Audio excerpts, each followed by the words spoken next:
Ok, góðan daginn allir, velkomin á þennan fyrirlestur. Við erum með hann stórvinna okkar Freek sem er komið áður til Íslands og svo erum við Esther Bertel sem og þau eru bæði Microsoft MVP. Welcome both Esther and Freek. Thank you for coming to this session. We have Freek and Esther here. It's the first time Esther has come here, yes. but Freek has. This is the third time you have been here, so you are our big friend, Icelandish friend. So hopefully you are going to be also our big friend, Esther. Oh, definitely. Yes. Definitely. So. But thank you for coming, and you're going to talk about Project Bicep, or Bicep. It's not talked about project right now, but it's officially Bicep. So I'll just give you the torch, and you can start. Yeah. Thank you. So I hope everyone can already see the screen with the presentation slide. Because that will make it easier to also reach out to me or Freek during via social media, or if you have any questions after this presentation. We have a lot of cool stuff that we want to share, so I'll probably rush a bit at the beginning. If you have any questions, just speak up. Feel free to speak up, ask your questions, or put them in the chat. I'll keep an eye out if Freek is doing the demos and vice versa. So I think we're all good to go. Like already mentioned, this is my first time for the Iceland user group, so I'm very excited to be here. Definitely looking forward to making it a physical meetup as well. So planning some trips to Iceland for the future. My name is Esther Bartel. I've been an MVP for 5 years now. Very proud of that. And mainly focused on automated deployments, focusing on DevOps and end user computing. And that's basically also how I met Freek a couple of years ago. And it's always fun to share our passion in getting the end user computing environments or Azure virtual desktop environments up and running with reusing of code and focusing on infrastructure and image as code. Freek, do you want to introduce yourself before I kind of mess that up? Yeah, sure. So again, yeah, thank you for having us. It's great to be back. Happy to be back for the third time presenting at this at the Iceland community. I actually had the privilege of being in Iceland a couple of years back for this community. So great country, and like Esther said, hope to be back to be visiting in person again soon. For those of you who do not know me, my name is Freek Bersson. I'm from the Netherlands as well. I primarily focus on Azure virtual desktop, remote desktop services, so everything related to application and desktop delivery technologies. That's my primary area of focus. And I also have, sort of a hobby that ran out of hands, which is anything related to infrastructure as code, Bicep, ARM templates, etc.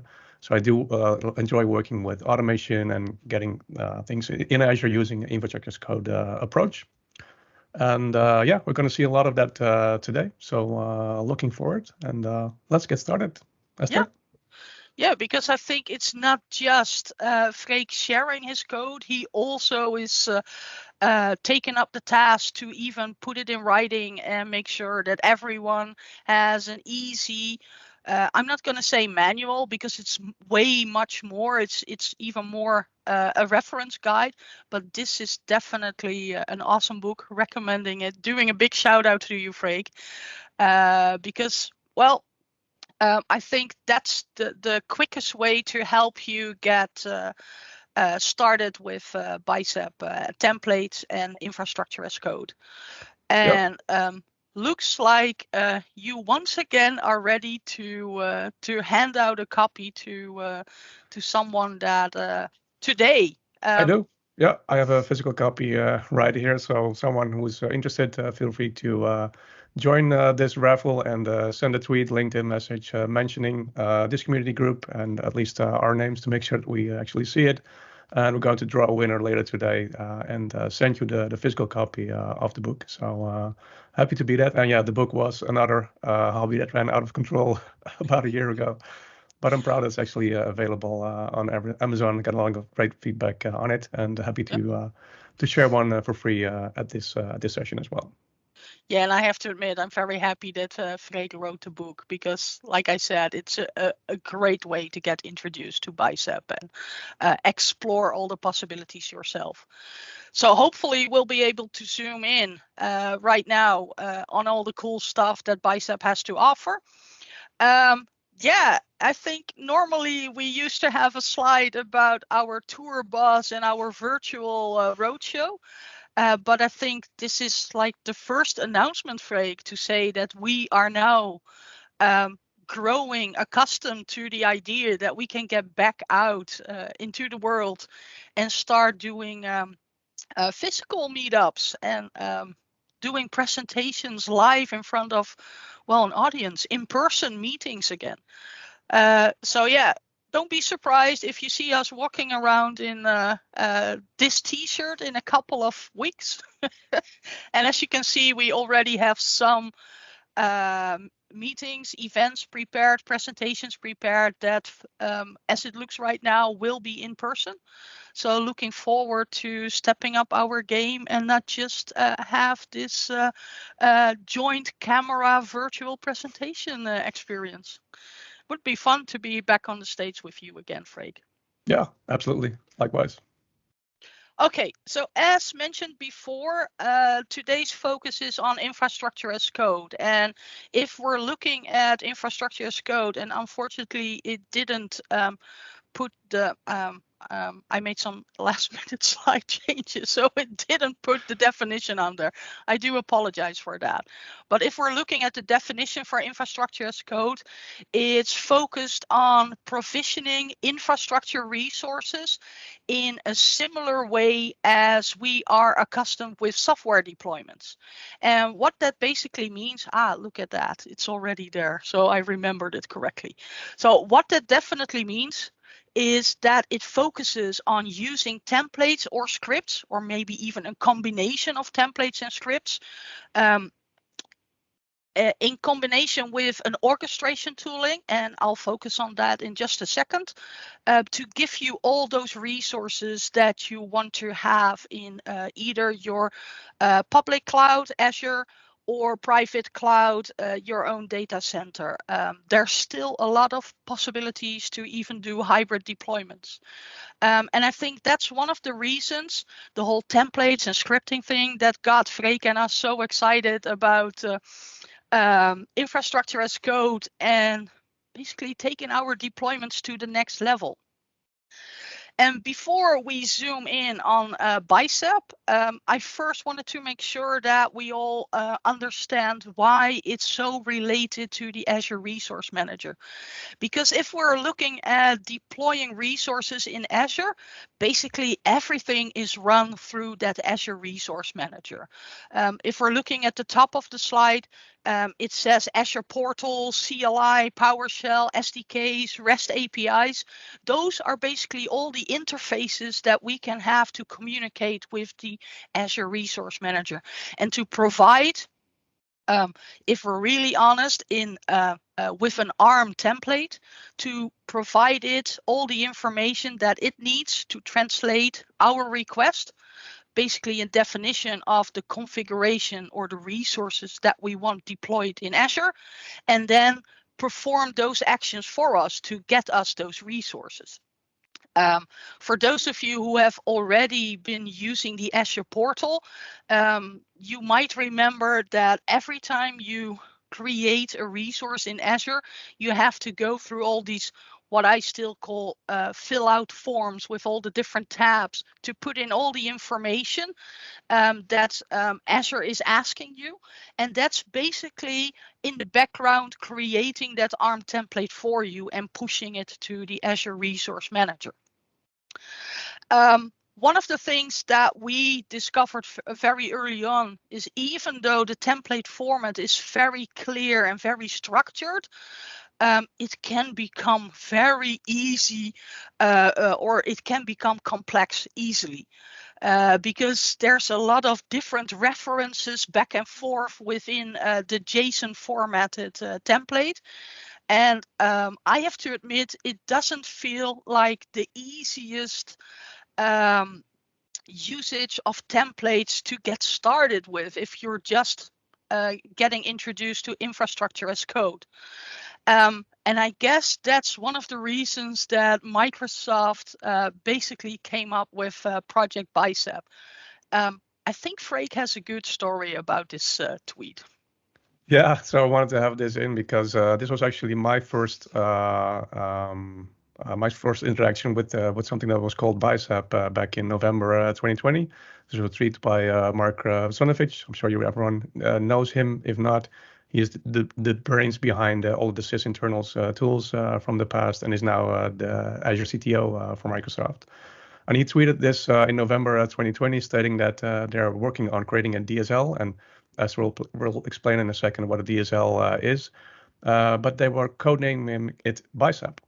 And so if you are familiar with how Microsoft creates products and gets marketing internally involved to create new names, etc., they most of the time have an internal website where they generate new project names, temporary project names that are excluded from any lawsuits, etc., just to make sure that they have a good name internally, temporarily, before marketing goes and defines the final name.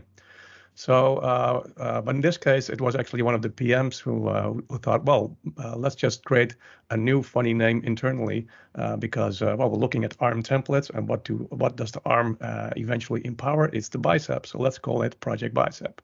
And that's the reason why it's always in between quotes, Project Bicep. So when they transitioned from the 0.3 to 0.4 version, they had to come up with the final name. So this is when marketing departments were integrated as well, defining the final name. And they sent out this request, this form, in order to get feedback on from the community in terms of what the final name should be of the product. And I know that Esther was in that form as well, providing feedback, as well as I did, of community members. And they had all this strange looking weird names that nobody really knew or wanted to have. And there was another option called Other, and actually allowing you to send in a different name. And apparently about 80 or 90% of all of the requests that fill in that evaluation form actually ended in sending in one Bicep to be the final name. So that is how it became actually Bicep, not Project Bicep anymore. And all of the marketing, the docs pages, and the extension of the file, everything was kept as Bicep. So that was a funny way of how that name actually got in there. So. Yeah, but it also shows how well Microsoft listens to feedback from the community, because I think most of us were in a call trying to tell Microsoft that we loved the way Bicep as the muscle that empowers the arm, how that connection made everything so very logical. So I think that's definitely one of well, for me, historical moments where I realized that feedback is actually listened to, and they really would love to incorporate that. And I think that's also why Project Bicep is so successful, because it did listen already to the feedback that ARM templates were not the most easiest formats to learn and to get introduced into infrastructure as code. So let's just continue, because now it's no longer Project Bicep. We're talking about Bicep. So what is Bicep? As Freek already mentioned, Bicep is a domain-specific or DSL language. And that means that it's specifically created to deploy your Azure resources in a declarative way. And I'll just quickly explain that if we're talking about templates and scripts in the infrastructure as code concept, then we have basically two types of code, either imperative, which is all about basically writing out step by step like a manual, writing out what needs to be performed. Where if we're talking about declarative code, the other one, it's more about only describing the end configuration that you desire. So you are less focused on how to exactly or what steps you need to perform. That's something that we would like the orchestrator to focus on. So I always explain it. It's like ordering a hamburger from the menu. I can still specify if I want that tomato and lettuce on it, and if I want my hamburger to be medium or well done cooked. But other than that, I don't care how they prepare it in the kitchen, as long as I get that perfectly created hamburger on my plate. So hopefully that gives you a bit of understanding why we're focusing on declarative and why we're talking about Bicep in terms of templates, same as the Azure Resource Manager templates that we previously mentioned. Once again, Bicep was created to make creating ARM templates easier. And what that means is that when they got started with the project, you would have an easier, more intuitive way to create a template that specifies that end configuration, or basically all the resources that you want created in Azure. And then Bicep can be used to transpile or transform your Bicep template, your Bicep code into ARM specified syntax code. So that means that it is transpiled from a Bicep template file format, which is transpiled to JSON formatted ARM templates. And the cool part about that is that all the intelligence of how to translate the Bicep code into perfect ARM code is done by the Bicep executable. So that makes our life a lot easier. And what we'll see in the demos as well is that now it's even evolved that we can basically skip that final step that transpiles it into ARM templates. If you want, you can now use, together with the Azure CLI or PowerShell, to present your template to the Azure Resource Manager. You can now also present a Bicep template directly, and then that transpiling will happen in the background. So that's another thing that or another worry or another step that you don't need to focus on anymore. It's all magically done for you. So what you need to get started with Bicep, the main step, of course, is to install the tools. And Freek and I are very enthusiastic about Visual Studio Code, and we'll show you in just a minute why we are so excited about Visual Studio Code, because it gives you extra through the Bicep extension, it gives you extra support in creating your templates. And I also mentioned PowerShell or the Azure CLI because that's basically my preferred way. Like I said, I need some sort of tooling to present that template to the Azure Resource Manager. So once you have this installed, all you need to do is to just dive right into it and start creating your Bicep template. And of course, once you have that template, well, my preferred way still is, because I'm all focused on DevOps and automated deployments, is to use either PowerShell or the Azure CLI to deploy or to present that template to the Azure Resource Manager. That will perform all magic for me. Wow. Already here for the fun stuff. So let me quickly switch to Visual Studio Code. As I mentioned, I have the Bicep extension installed, which is a very rich extension that definitely, or at least helped me create my Bicep files in a very easy way. So this is just to let you show that it is installed, and I'm definitely using it in my demo. So first of all, where to get started? Well, it's going to be very easy because I can just type in resource in my Bicep template, specifying that I want to create a resource, give it a symbolic name so I can reference it in my template as well. And then in my case, I'm going to use or create a storage account. And thank you, Freek, for also sharing the reference guide in the chat. So focusing on storage account, and what you see is that the Bicep extension is already helping me in creating this template in the right format. So it's already showing me what options it has for resource types within Azure. So all I need to do is select a storage account, and those of you who have already worked with ARM templates and resource creations know that you also need to specify the version for your resource type. All I have to do now is put in the equal sign. No, is? Yeah, equal sign. Equal sign, thank you. Oh, getting confused sometimes. And what you see now is that I have this very interesting pop-up menu or context menu that already gives me the opportunity to select codes for more complex coding with the for and the if statements. But there's also an option called required properties.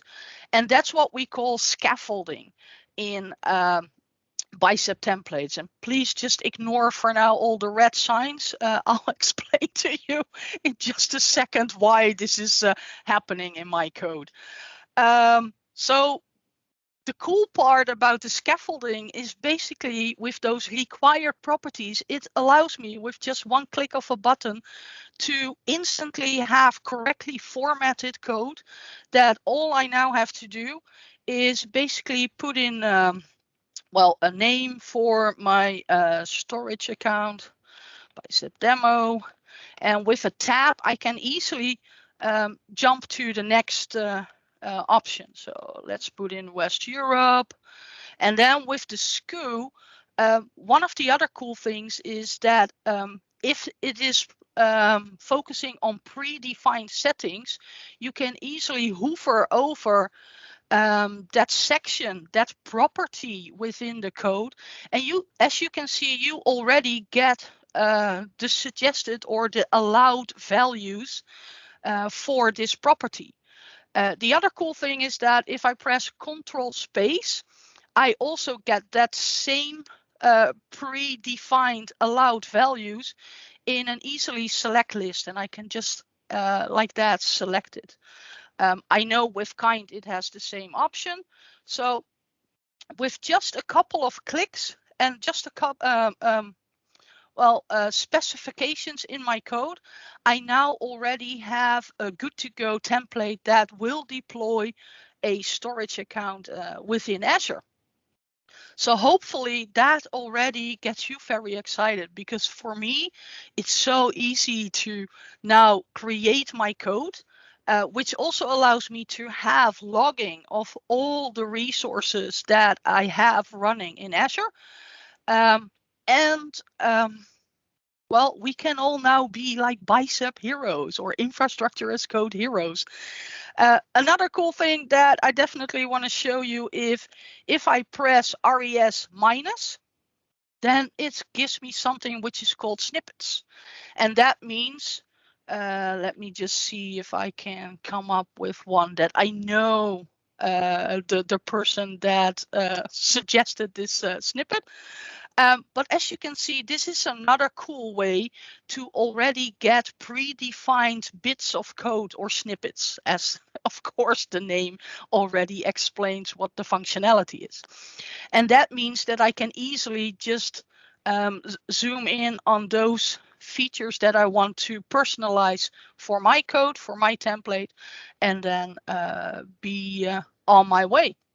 So this is the first explorational Bicep support that I wanted to show you.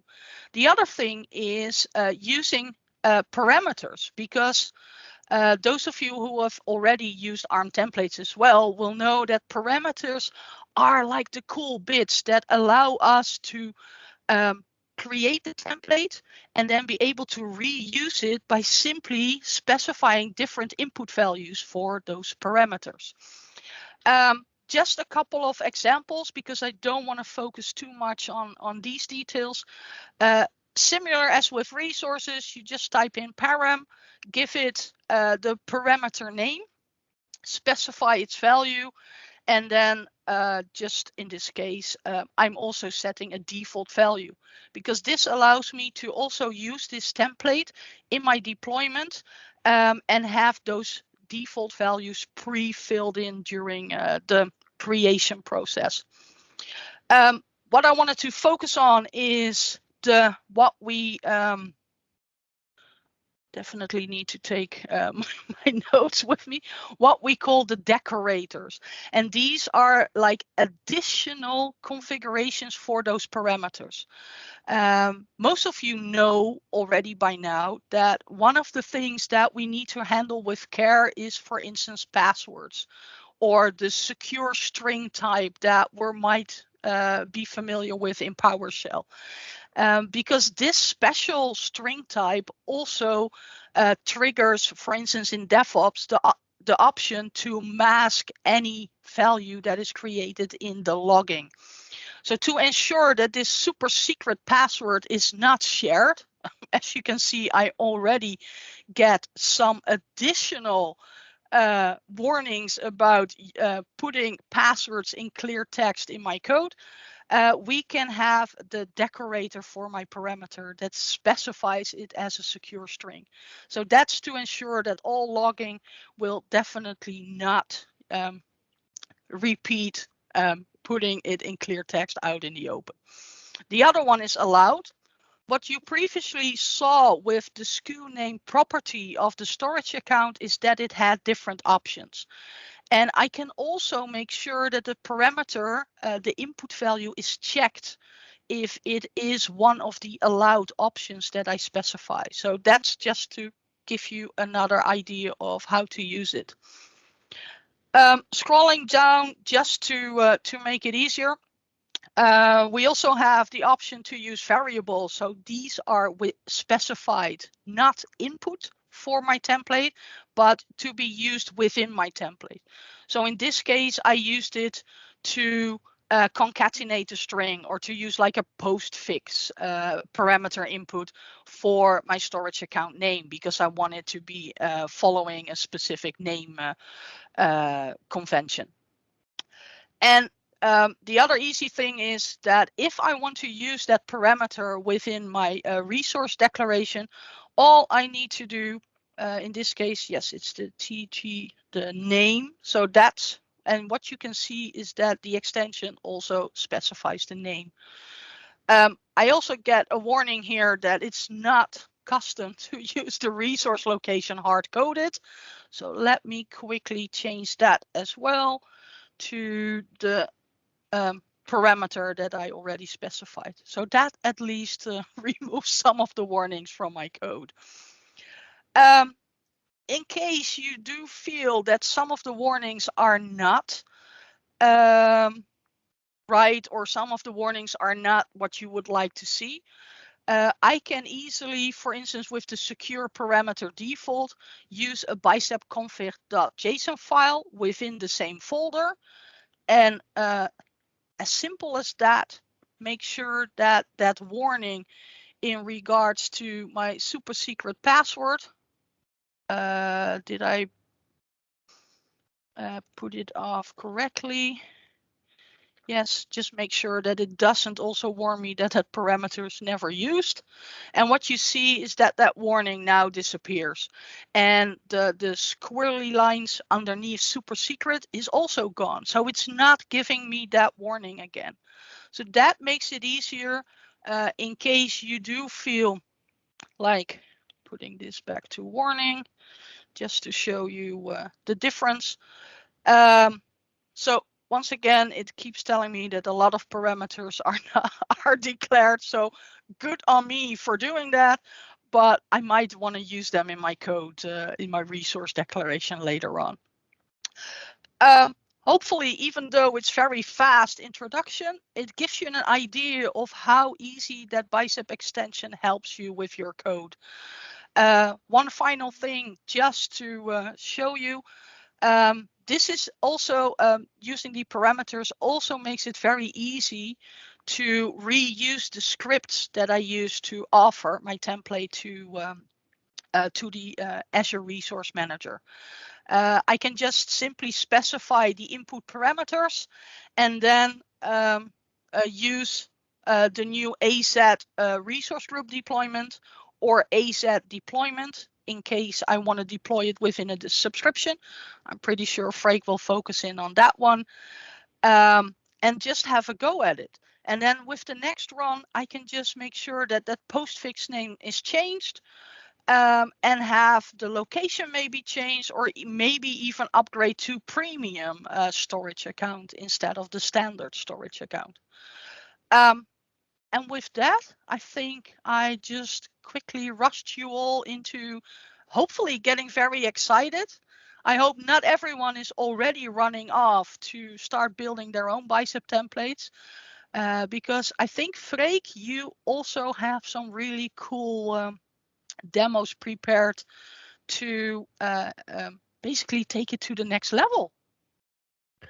I do, yeah. So like you said, I think that, and that's what we both think, is that a big part of the success of Bicep is the stuff that Esther just showed you with all of the IntelliSense and the code completion and the support you get with the linter rules. That definitely makes a big part of the success of Bicep.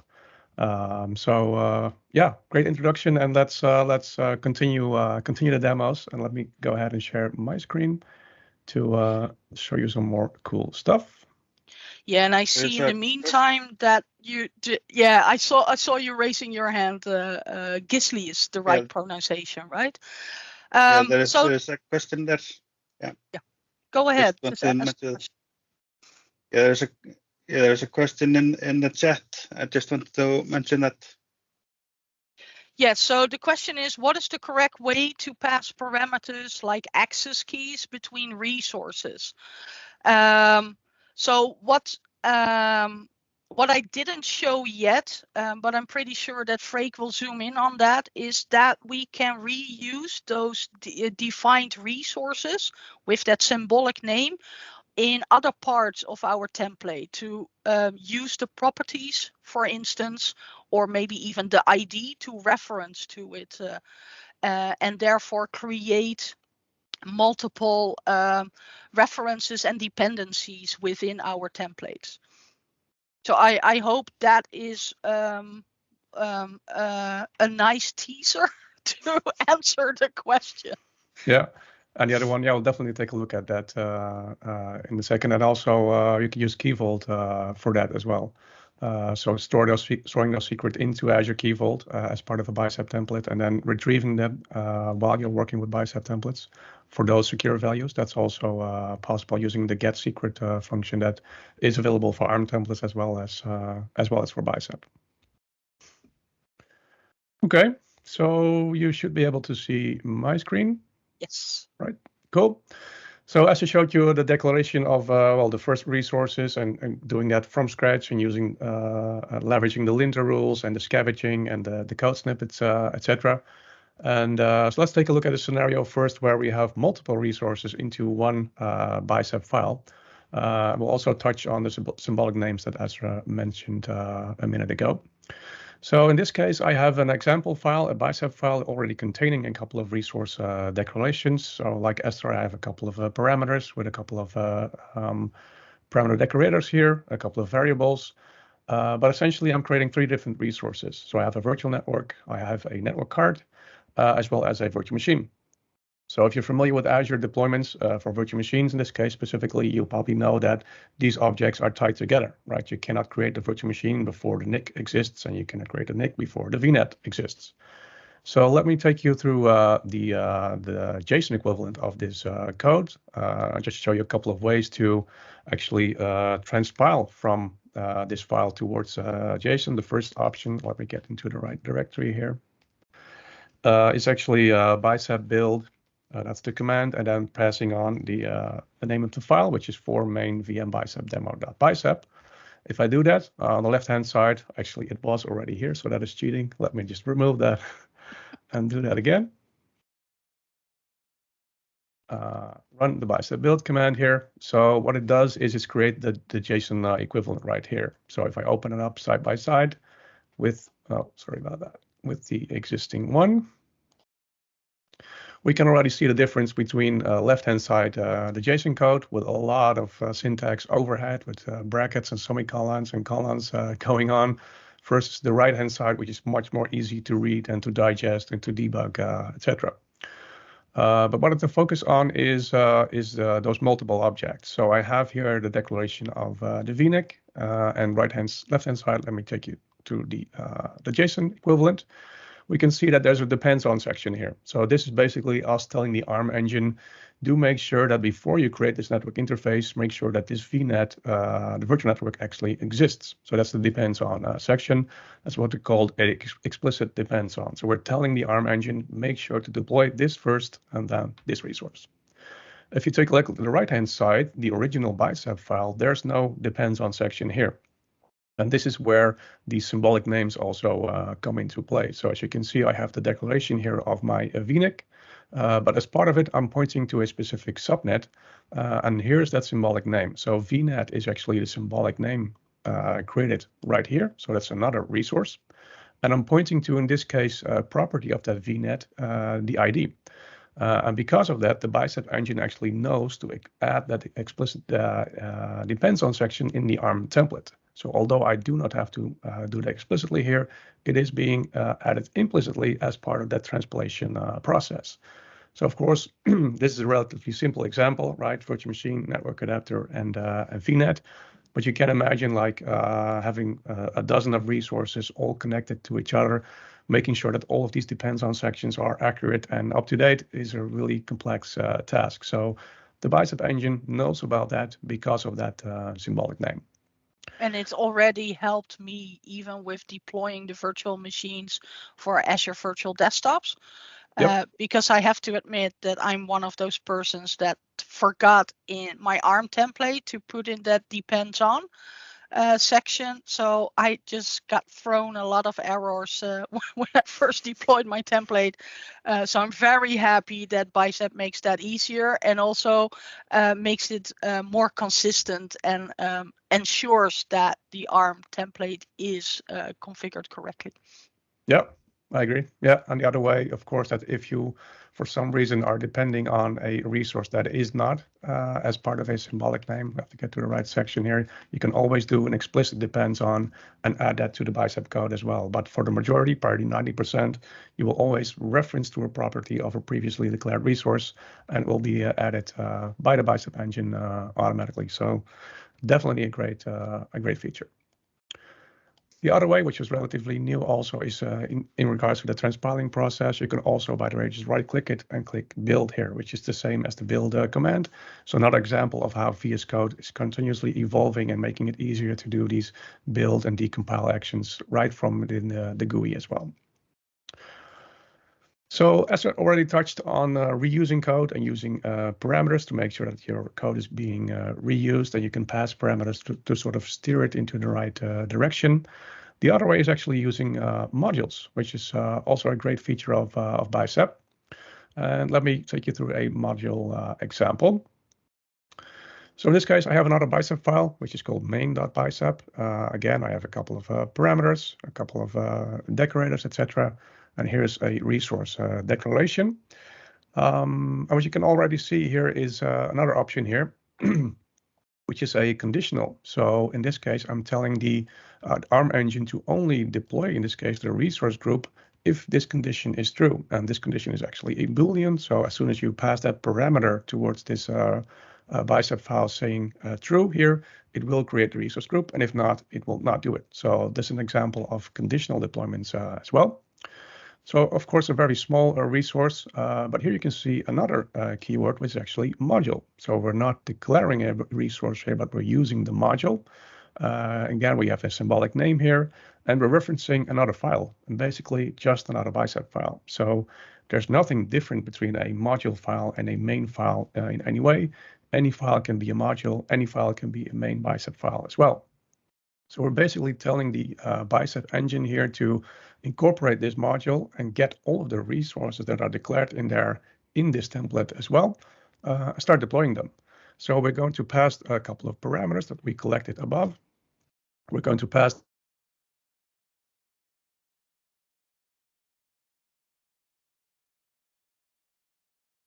all of the resource. Go ahead. No. It's okay. Continue. Okay. We lost So your audio for just a second, Freek. So oh, really? I was wondering if I should signal it to you. Okay. So we're basically telling the engine here that the scope is another resource group and RG is a symbolic name. So we're pointing to the resource group that was declared here. So that means that all of the resources that are in this file are actually deployed inside this resource group. One thing you have to know for that is you have to change the target scope. So the target scope basically tells the ARM engine where are we going to deploy these resources. By default, the target scope will always be a single resource group like this. But in this case, we want to deploy multiple resources into multiple resource group, and we have to tell the ARM engine that the target scope is actually a level higher, which is the subscription level. Yeah, so that allows us to create those resource groups within our templates. Otherwise, I would have had to have an existing resource group for my deployment. Yep, exactly. Yep. And then, so within this file, so if we, for example, go into this VNet module file, we can see that, like I mentioned before, this is just another Bicep file. There's nothing different here. We have a couple of parameters, and we have a couple of resources we have already seen before, like the VNet, and in this case, a variable for the VNet configuration. So this allows me to reuse code, store it into modules, and use it for project X, Y, Z, or customer ABC, etc. Deploy it and create it once, those modules, store them in some kind of registry, and we'll get back to that as well, to be able to reuse it across my company, my department, my customer, etc. There's also a concept called loops, which allows you to deploy multiple resources with a single declaration, and that's what you see right here. So again, we have a module registration, we have a symbolic name, a Bicep file, in this case an Azure Virtual Desktop Bicep file. We're not deploying it once, but we're deploying it multiple times. So we're basically looping through an array of different values. So for every Azure Virtual Desktop backplane, inside the backplanes, which is an array, we're going to deploy all of these resources. And this allows me to consume and declare a module, a reference once, and actually deploy it multiple times for different environments. So for example, a test and staging and production environment, or for something in subscription A and subscription B, etc. Doing loops allows me to declare it once and reuse it multiple times. Another way of dealing with loops is actually inside one of these modules, which is the VM, which is called a for I in range loop, which allows you not to loop through a couple of resources within a variable array, but in this case, say for I, and I is an index, for I in range 1 to number of virtual machines, deploy this resource. So in this case, the resource will be deployed multiple times, depending on the parameter that I specify here. So again, it's all about reusable. In this case, I'm passing the number 5 towards this Bicep module, so 5 network adapters will be created. Yeah, and that will make it even more flexible to use this template, because now it's ensuring that all virtual machines are created equally, I was gonna say, or in the same consistent manner. But we have the flexibility to specify if we only want one, or maybe like a couple of dozen of those for VMs. So I really love the opportunity to play around with that. And still have that as an input parameter. Yeah, I agree. Yeah, and the great thing about this index is we can also use it inside the declaration. So for example, we're concatenating a name here for the virtual machine, which also contains that I. So in this case, I have a prefix, the default VNet name, followed by a dash, followed by the I. So I can create Nick -1, -2, -3, etc., and also have uniquely names being created as part of the concatenation here. There's a couple of loops examples and modules for reusability. And in this case, we're only using a couple of modules, right? We're using one for our VMs, for our backplane, and there's one for our VNets. But you can imagine that the more modules you add and the more resources you add, sometimes you might want to have a graphical interface of what that actually looks like. And we do. So if you actually right-click this file here and say Open Visualizer, it does what it says, and it shows you a visualization of what you're going to create. There's icons here for the modules, for the VM, for the backplane, for the VNet, with all of the resources and a couple of icons that are continuously adding to this interface as well. So this allows you to get a good interface, graphical interface of what we're actually creating. And it's also interactive, so I can just drag this around and making sure that it it matches the way I want to see this. Maybe export it as part of my documentation or share it with others to share what we're planning on building, for example. And it's also interactive in such a way that if I would, for example, open it up side by side, like this, and I would start to add new resources. Let me just zoom in a little bit here. If I would, for example, add another resource, and I would just, for demo's sake, just copy it in here and change the name and make it unique real quick, you can see that on the right-hand side, it was instantly added to this diagram as well. Yep. So even while I am authoring my code and adding resources, the diagram gets built up, which is really great. Yeah, and because this new resource is not referenced in the other parts of the code, you don't see those relationships in the visualizer. Yep. So that's one of the things that I really love, because it shows you all the different relationships and where, basically like the depends on where it's all being reused in your template. Yep, I agree. And it goes even that far that if I would, for example, make a mistake somewhere inside my template like this, it will actually show me which module and which resources are affected by that change. So without having to worry about where it is exactly, I just use the visualizer and pinpoint to the exact location where I made the error, which is really great. It kind of feels like Microsoft was watching over my shoulder, trying to build templates and figured out, oh, that's another error, like typos. We need to get that into as well. Yeah. Awesome. Maybe. Yeah. The only thing we're still waiting for is actually an export function here. So as you can see, there's no way to say like a save to PDF or save to JPEG, for example. I know that's on the backlog to get that in there as well, which would also allow you to have this as exported documentation, PDF, docx files, etc. But other than that, I really like this extension. So we briefly mentioned the modules, and I mentioned storing those into repositories, which is something that was recently being added. So let me show you how that extends to the Bicep modules. So in this case, I have, again, a Bicep file, similar to what we've seen before, with a resource declaration, with a conditional here, and another module declaration. But in this case, there's no Bicep file here in me pointing to a specific Bicep file. Instead, there's this really strange cryptic-looking URL, which is a Bicep repository based on an Azure container registry. So BR stands for Bicep registry, and this is a location inside Azure where this module is actually stored. And this allows me to not have to have the module stored locally like we did before, but actually retrieve it from an Azure container registry. So this allows me to reuse my module within the department, within my group of programming people of IT pros, leveraging the same module.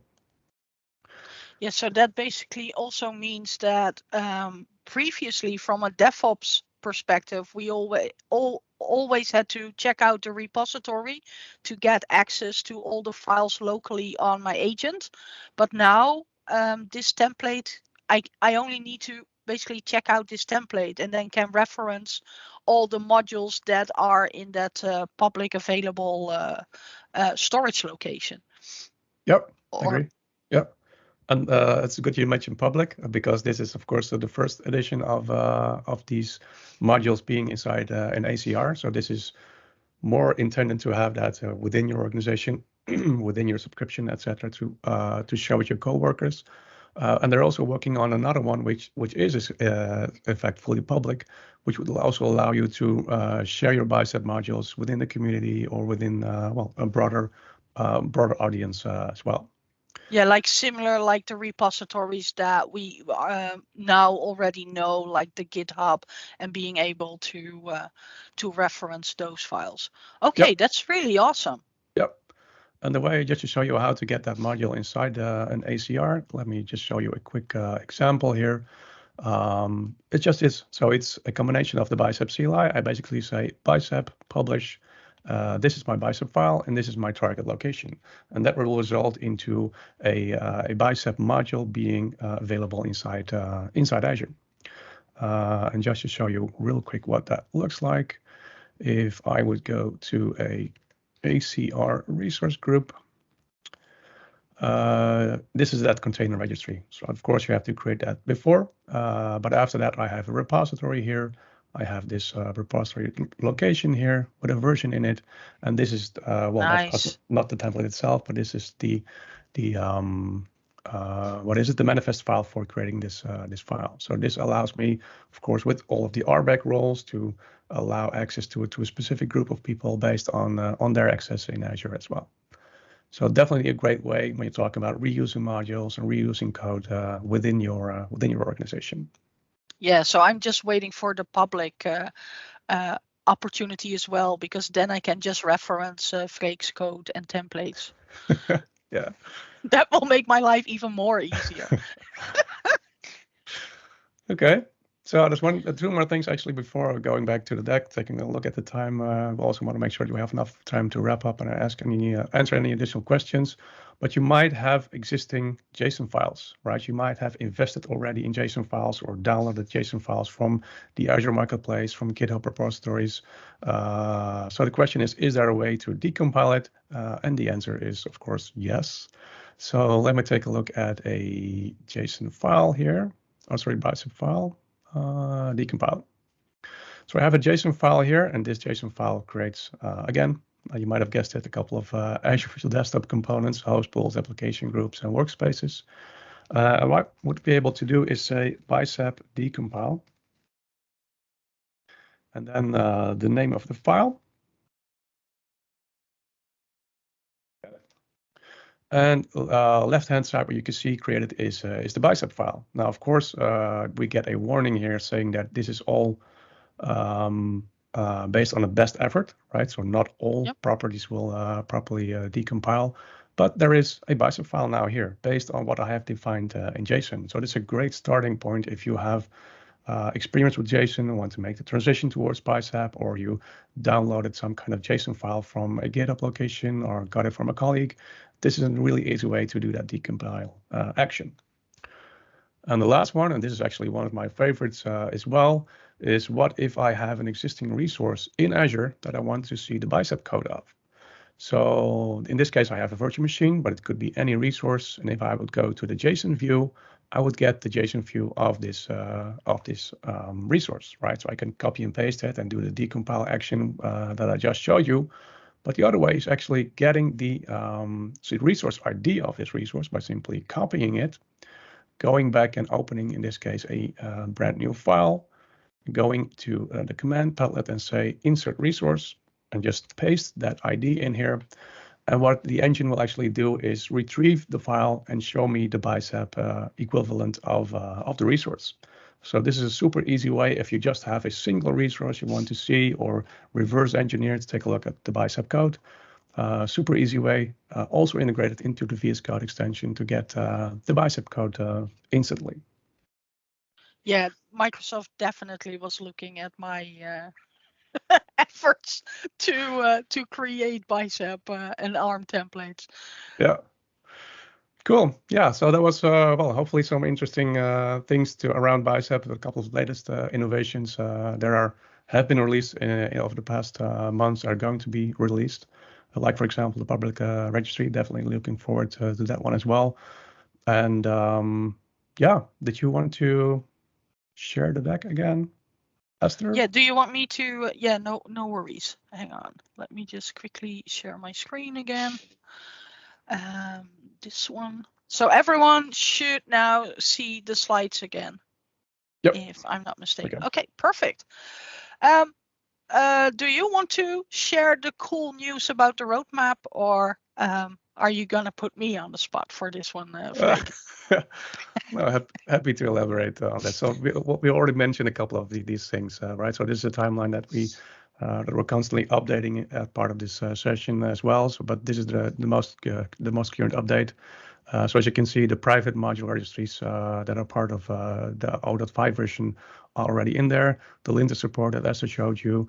One big thing that we're also waiting for is actually being able to pass a resource towards a module. We didn't really touch on that, but as of today, if you are passing parameters towards a module, you need to pass like the VM name, the nickname, and all of the resource, all of the parameters separately.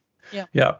So what's coming up in the in one of those versions is being able to pass an entire resource. So using the symbolic name, for example, passing a full virtual machine towards a module.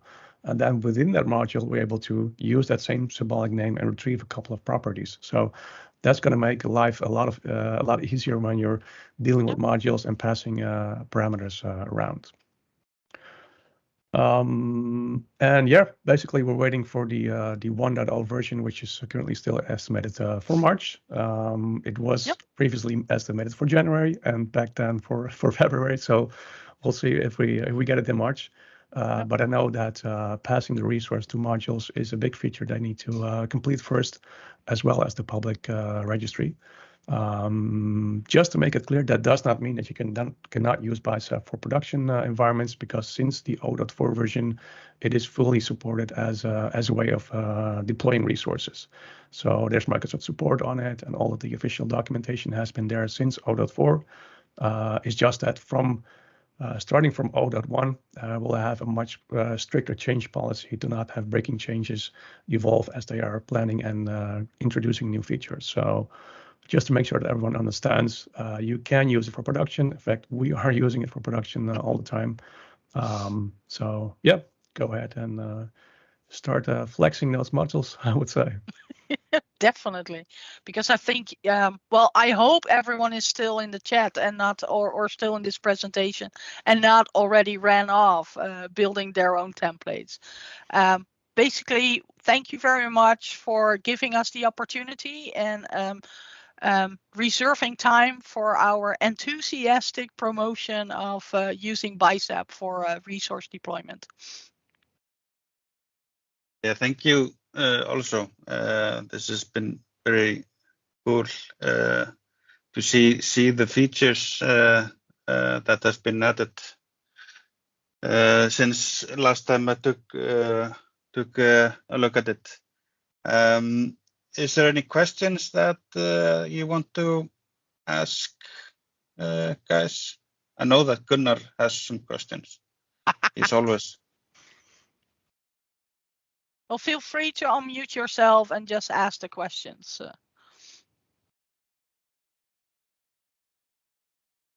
Well, if not, then thank you very much. And as you mentioned in the beginning about the book, yeah, we still have those it. Who are interested, those who are interested, you can do what Freek asked about. So yeah, that's great. Yeah, I already have it. All it requires is just one tweet saying Freek just gave an awesome demo and I'm so excited about Bicep. And then I'm sure he will select your tweet as and the don't winning forget tweet. to mention Esther as well, of course. But yeah, no, happy to draw a winner later today. So make sure to send in those tweets. And yeah, again, thank you for having us, Gisli. This has been great. Looking forward to meet up in person again. And thanks to everyone for joining and providing feedback in the chat. So yeah. Me too. And hopefully we'll see you also, Esther, in person too. Yes. sometime in the If you future. bring Freek over, I'll definitely join. Okay.